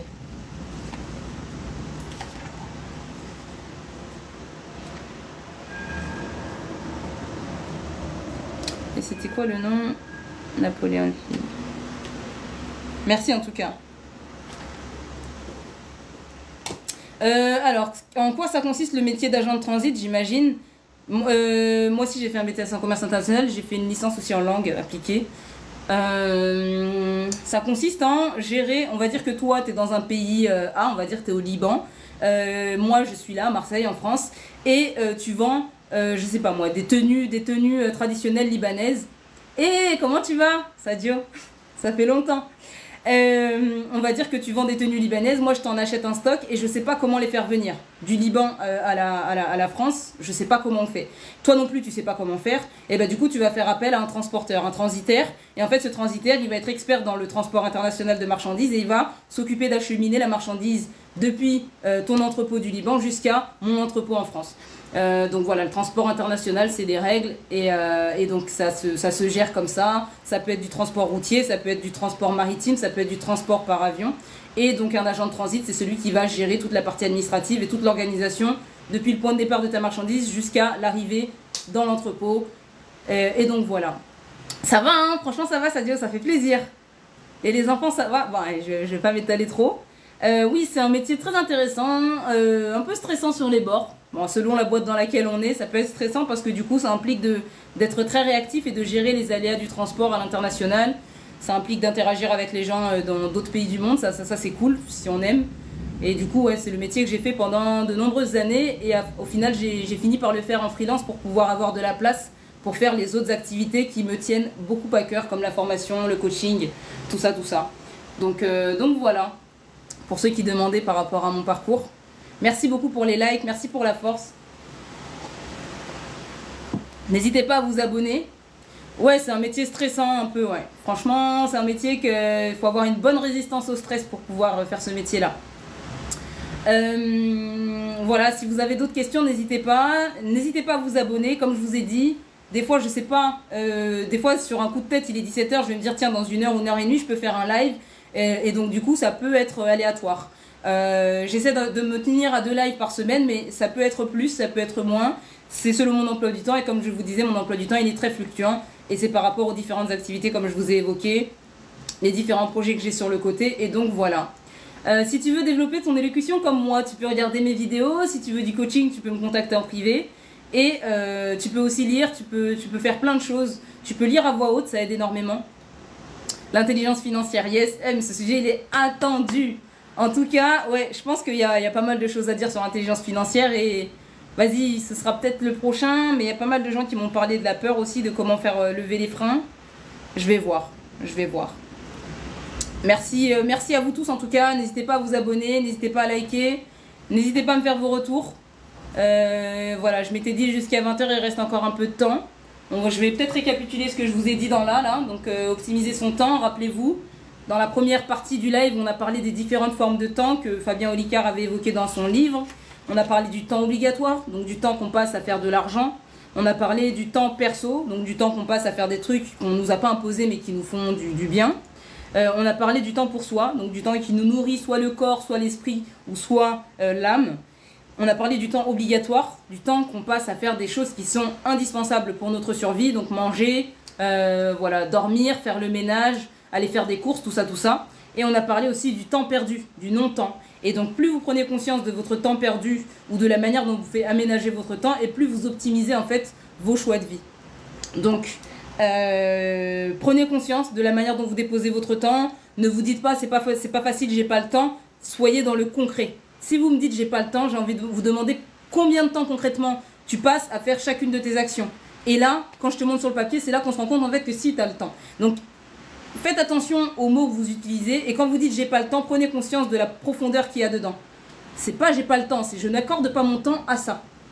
Et il faut être conscient que c'est un choix. Pas facile toujours, mais c'est un choix. Oui, merci. C'est ce que j'essaie de faire le plus possible. Hein. C'est vraiment, j'essaie de vous donner du concret. J'essaie de vous donner du concret, comme ça vous repartez, vous savez ce que vous êtes venu chercher et ça reste. Moi je suis quelqu'un aussi pareil, j'ai besoin de choses très concrètes. C'est des petits trucs comme ça, je vais m'en souvenir peut-être toute ma vie. Ensuite on a parlé de la matrice d'Eisenhower, donc on a dit il faut classer, catégoriser ce qu'on fait, donc selon ce qui est urgent, pas urgent, important ou pas important. Ce qui est urgent et important, on a dit on le fait tout de suite. Ce qui est pas urgent mais important, on a dit on le programme. Ce qui est pas important mais qui est quand même urgent, on a dit on le délègue. Et ce qui est ni urgent ni important, on le jette à la poubelle. C'est pas moi qui le dis, c'est Eisenhower. Je vous redonne la rêve du livre. Votre temps est infini de Fabien Olicard. Et franchement, il est génial. Et dedans, c'est typiquement un livre dans lequel il donne énormément d'exercices de ce genre-là. Dites-vous que ça, c'est un exercice que je vous ai donné. L'exercice, il doit tenir sur 3-4 pages. Le livre, il fait cette taille-là. Imaginez la personne que vous pouvez devenir à la fin d'un livre comme celui-là. Voilà. Prenez conscience. Des fois, on a l'impression que lire, ça va forcément être une prise de tête, tout ça. Non, il y a des gens qui ont une manière d'écrire qui donne le temps et qui fait passer le temps rapidement. Yes, je connais pas la chanson. Manque un peu de culture générale. En tout cas, merci à vous. Comme je vous l'ai dit, le live, il est disponible sur ma page YouTube. Apparemment, le lien, il n'est pas visible sur ma page. Enfin, il est visible pour certains, mais pas pour d'autres. Si jamais, en tout cas, mon compte YouTube, c'est comme mon compte TikTok, diaba.cmega, enfin diaba.cmega, et donc du coup, ce sera accessible. Je vais commencer à mettre mes lives, donc comme je disais, en replay, comme ça vous aurez la totalité. Et bah écoutez, moi ça m'a fait plaisir. Si c'est bon pour vous, je pense que j'ai répondu à toutes les questions. On va se laisser là et on va se dire à... On est quel jour? Mercredi. Peut-être qu'il y aura un live demain soir ou peut-être qu'il y aura après-demain. En tout cas, restez à l'affût vers 18h, 18h30, 19h. Là, c'est les os. Si vous n'avez pas eu de notif, là, faites un petit tour, vous allez voir. Si je peux le mettre sur TikTok dans son entièreté, ah, je vais peut-être le mettre dans son entièreté dans ce cas. Je vais peut-être le mettre dans son entièreté. Après, je sais que TikTok, en général, les gens, ils y passent et ils sont tellement dans leur réflexe de scroller qu'ils ne restent pas forcément pour regarder des contenus qui durent plus d'1 heure. Donc, c'est pour ça que je ne mets pas forcément. Oui, voilà. Mais en fait, TikTok, il découpe les meilleurs moments, mais il les découpe selon là où il y a eu plus de likes ou le plus de réactions. Et des fois, si c'est une blague, il va me découper une blague, mais en fait, c'est pas ça le plus intéressant. Et surtout qu'un exercice comme celui-là, il faut que vous ayez le temps d'avoir le début jusqu'à la fin, quoi. Au moins, le global de l'exercice. Mais je ferai peut-être du découpage, je trouverai un moyen de le mettre autrement. Et en tout cas, c'était cool. Merci pour vos retours, merci pour la force, merci pour les conseils, merci pour les questions parce que ça enrichit aussi. Et je vous dis du coup à la prochaine. Prenez soin de vous, hydratez-vous. Pour ceux qui sont dans le sud, préparez-vous parce que l'orage il arrive du côté de Marseille en tout cas. Et yes. Oui, t'inquiète Baki, je fais des montages sur CapCut, mais des fois c'est comment dire, c'est le final en fait, le rendu final. Est-ce que je mets un gros contenu final sur TikTok ou est-ce que je le mets ailleurs? Je pense que YouTube c'est la plateforme la plus adaptée pour ça. Si c'est à Nice, en tout cas je sais pas par où comment dire, dans quel sens va l'orage, mais il se peut que ça tarde pas. Hein. Bon, voilà, la paix sur vous, prenez soin de vous. Encore merci pour tous les cadeaux, merci pour la force, merci pour l'énergie et à bientôt.